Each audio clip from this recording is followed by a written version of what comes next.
Yo, yo, yo, it's Fantasy Facts Machine, and I'm here with my guy, George, the Truth Factory Fuchs. I'm Kev Lou, and we're at that point in the season where it's time to start panicking about certain players. I'm a panic artist. What can I say? I trade them, I waive them, I regret it 2 weeks later because I jumped the gun. So we just want to go over some guys who I'm sure are on your roster that you're wondering, what the F is going on with this guy? He's not performing. You drafted him in the first round, the second round, and we just want to run through it and give you our thoughts and, run through these guys. So the first one is the consensus number one overall pick, Jonathan Taylor, who finished 2021 as a number one fantasy player. He's currently number 28 in standard PPR leagues, and he started the first game with 27.5 points. He has not gone over, I don't think he's gone over 10 points since then. Are you panicking if you have Jonathan Taylor? I'm not quite ready to panic with JT quite. The injury is a pain in the ass. High ankle sprain for a running back is never good. But I don't trust Matt Ryan to be throwing the ball 60 times a game. JT could have possibly played the week before. He didn't play this week. It's a nagging injury for sure, but it doesn't seem like it's going to keep him out much longer. He is the focus of that offense. They know that Hines, not really sure when Hines is coming back with the concussion. Deion Jackson looked fine, but that offense needs Jonathan Taylor to be productive. And the good thing is they're still in the running, right? They are. They're tied for the division lead, if not a game behind Tennessee already. They're I don't want to say they're back. I mean, it's not a very good football team, but they find ways, and they're best when Jonathan Taylor is a part of that offense. Jonathan Taylor should be back next week. If you're trading him, I'm expecting you to get a very serious haul, because otherwise I think you're just losing a ton of value. Yeah, and Jonathan Taylor historically is a better player. I mean, in the 2 years we've seen him in the second half of the season. He gets going a little later. He's never had the injury he's had to deal with right now, but yeah. Not a panic button for me. All right, no panicking on Jonathan Taylor. Our second guy, Najee Harris, who was another top 10 pick, and he is currently running back number 31 in standard PPR leagues. He has one touchdown, and he has no games over 75 yards rushing. That's a reason for concern for me. What about you, George? I mean, the standard, 0.8 yards a carry. It's got to be, a lot of that is on the offensive line and just that inept offense, but a lot of that might be on Najee right now. I mean, there's turnover at the quarterback position. That team is bad. I don't care that they won yesterday. I mean, it's just a bad team. They have a lot of talent on offense, but they're not seeming to get it together. And Najee has not looked impressive. I mean, when he caught that screen from Pickett yesterday, he got that touchdown. I was shocked. I mean, I wasn't sure who it was. I wasn't sure if that was Warren or Jerome Bettis or the ghost of somebody else, because Najee's done so little all year. I've been panicking since like week 2. If you took him that early, if you can salvage something from him right now in terms of value in a trade, I probably would. Yeah, I mean, the crazy thing about Harris is that, I mean, his receiving numbers at this point are almost better than his rushing numbers, just because he has 2 touchdowns receiving. It's not that he has the yardage, but he doesn't have the yardage rushing either. But if you're looking for him in a PPR league, you want him to be getting 5, 6, 7 receptions. Right. And he's not even getting those. He's getting the 2 and the 3. If he's not getting touchdowns in short yardage situations, what's his value right now? Right. Yeah. Next guy is a guy who, surprisingly, by sitting out this week, may have increased his value, is Cam Akers on the Rams, who did not play, was not on the active. Was he on the active roster this past week? I think he was on the roster, but he was definitely not playing. It seemed like everything that went down behind the scenes, he's probably played his last snap for the Rams. Yeah, and I'll admit it. 2 weeks ago, we said you should probably – no, I'm sorry. 2 weeks ago, we were trying to figure out what was going on with him and Darrell Henderson. What are you panicking if you have Cam Akers? What are you doing with him? Yeah, hell yeah, I'm panicking if I have Cam Akers. I'm panicking as long as he's on the Rams, and depending on where he goes, I'll probably panic a little bit there too.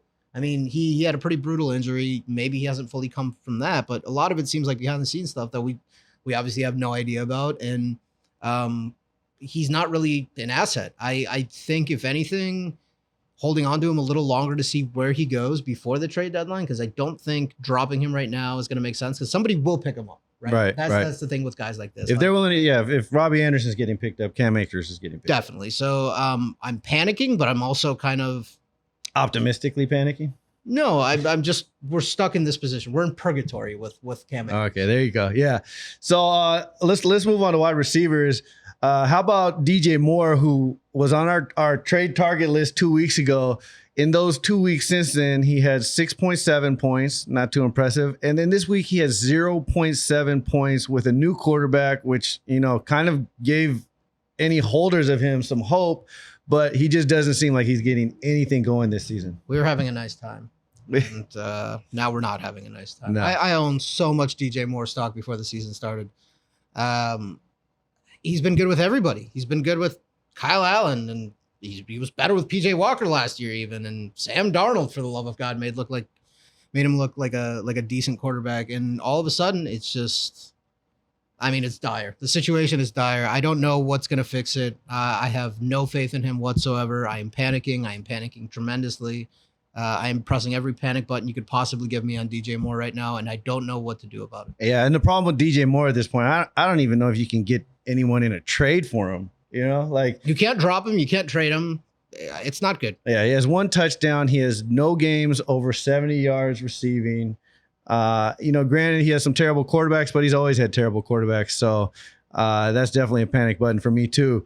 Next guy who's right behind DJ Moore, which is surprising that anybody's behind DJ Moore, is Brandon Cooks, who's at wide receiver 49 and is on an offense that is seeming to start running the ball even more than they were at the beginning of the season. He only had 2 points this week, and he has 1 lonely touchdown this season. Well, not this week. They were on bye this week. Sorry, last week. Cooks, I'm not as worried about. He's been in the league long enough to where you see kind of the same thing with JT too, like where he's getting later starts in the season. He's their number 1 guy. I completely agree with you. They're going to run the ball with Pierce a lot more, but I'm not like worried that Nico Collins is all of a sudden going to start taking like the target shares from Brandon Cooks. Like, I think Cooks is fine. I think hold on to him. I wouldn't panic. That's good to know. I have him. Just a decent amount of team. Yeah. He's a guy that it's lukewarm. I'm not excited about Brandon Cooks, but I'm nowhere near as worried about him as some of the other guys we've mentioned ahead of him. All right, so no panic on Brandon Cooks. How about Darnell Mooney? No touchdowns this season. No games in double-digit fantasy points this season. But he might have had the catch of the year. So, like, doesn't that... It might have, yeah. Catch of the year depends on what your fantasy league is giving out points on. But he did have 12 targets this past week, which is, that's a good sign. But he still couldn't get over 70 yards. Are you panicking? He's a guy I'm actually thinking that if you have a chance to buy low on, I would buy low on Mooney right now. I don't think that offense is good. I know that offense isn't good, but Mooney's by far their number 1 option. Both him and Cole Kmet are actually starting to show that they're productive offensive football players. A lot of this will obviously depend on Fields. Fields overthrew everybody he possibly could this week, but they're working with it. They're sticking with him. He's not. Yeah, Fields isn't going anywhere. No, and Mooney will make it work. I think Mooney's, out of all these guys, I'm probably more optimistic on Mooney than anybody else. Wow, that's saying a lot. Now let's go to some tight ends who have undoubtedly disappointed many of us. Let's start off with Darren Waller, who is right now the number 15 tight end, and he is just like the rest of these guys. He's just not performing. He's not putting up double-digit points. He had higher expectations than any of the guys we've mentioned, other than Jonathan Taylor and maybe Harris. But are you panicking on him? A little bit. I don't think he's looked quite the same even before the hammy. Now with an injury that could be lingering, that team it's not a bad team, but they're in disarray. They can't win games. I don't know who they're trusting to catch the ball in that offense, outside of Devontae and his targets are way down, even when he was healthy. So yeah, I'm definitely panicking a little bit about Waller. The good thing about Waller though is people aren't really paying attention as much, and you could probably get decent value for him. So yeah, if you have a chance to trade him, you can stream tight ends pretty easily in most of these leagues, and obviously you're going to be upset. That's only because they're so bad. Tight end performances are so bad this season that they're all true. But at the out. Same time, if somebody's willing to give you something for Waller, a guy that you very well could have drafted in the 3rd, 4th, 5th round, you kind of have to go with what you can and pick up a Greg Dulcich or, find a way to see if Mike Gesicki's streaming and picking up 2 touchdowns right now. So. I feel like all these tight ends, these streaming tight ends are such gambles. Yeah, it's like it's a crapshoot almost. Unless you know someone on the team. Another tight end guy that you were pretty big on to start the season, who, has huge expectations going into last season, going into this season. Got a new quarterback, Kyle Pitts, who finally caught a touchdown this week. Oh, I mean, that redeemed everything. Yeah. Right? Like he's worth every pick, every future pick. He's been just an incredible disappointment. It's not a spot where I don't want to press the panic button. It's just you can't. Like he was drafted so early by everyone. Some of these expectations he's just not going to get rid of. So whatever he does for the rest of the year, unless he's catching 2 touchdowns a game, is going to be a disappointment. I'd like to think they use him more, but again, even with the touchdown, he had something like 3 catches for 20 yards yesterday. You know, he has one game. He has one game over 30 yards receiving. Yeah, I mean, I think that I have one game at this point in the season over 30 yards receiving. It was a hell of a game. Yeah. So, you know, I don't know. Kyle Pitts, I'll be honest with you, I'm panicking. He just, I don't know. If he's that good, he would have some decent games at this point in the season. I mean, a lot of that is the offense. They're using him as a blocking tight end way too often. They're not throwing the ball. They're a running team right now. Mariota looked great yesterday. Mariota was fantastic because their offense is dependent on Mariota's rushing yards. Yes, Mariota and Huntley and Cordero's coming back in a week or two. I don't have a great feeling about Pitts, but what are you going to get back for him right now? I mean, I'm panicking. Hell yeah, I'm panicking. Yeah. I'm also despondent, I guess. I'm not sure what other words to use. All right, let's talk about a couple quarterbacks who were MVP candidates and MVPs in the past several years who are doing absolutely nothing at this point. First, the guy that I love to hate, Russell Wilson, who is in the top 15 in quarterbacks, but he only has one game over 11 fantasy points, and he has 4 touchdowns and 3 interceptions in 5 games for the Denver Broncos. Russell Wilson. You see all those let Russ cook memes and GIFs, and they're all hilarious now. I actually dropped Russ in 2 leagues. So I think I panicked. I don't know. He doesn't look the same. The offense looks stagnant, to say the least. And who knows? He goes out tonight. We're taping this, before Monday Night Football. He's gonna have a great game. We're gonna sound like idiots again.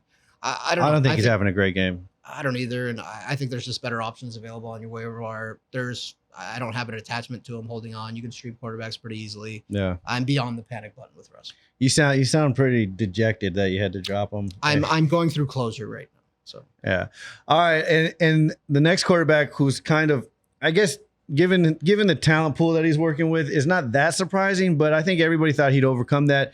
Aaron Rodgers, who is sitting at quarterback number 21.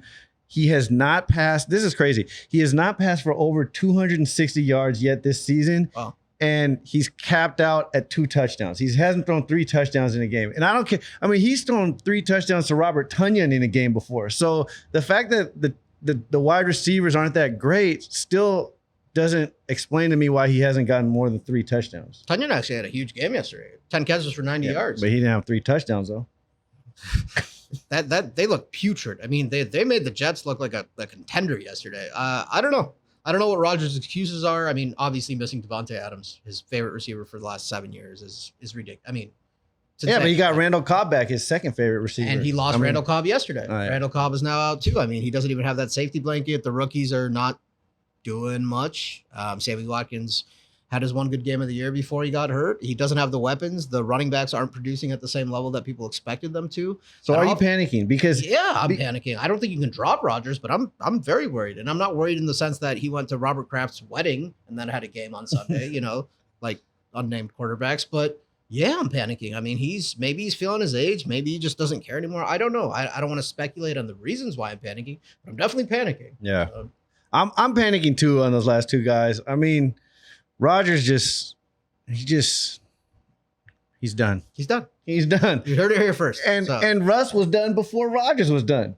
When Rodgers wins MVP at the end of this year, they're going to look at this. You know that, right? I don't think he's winning. He doesn't. It's not happening this year. Matt Ryan, maybe. Rodgers, I don't think so. All right, so that's it. We went a little long, but those are guys that I'm sure you're panicking over. We're panicking over, except for a few of them. And, it's time to start looking at some other options. Thanks again for watching. This is Fantasy Facts Machine. This is Georgia True Factory Fuchs. I'm Kev Lou.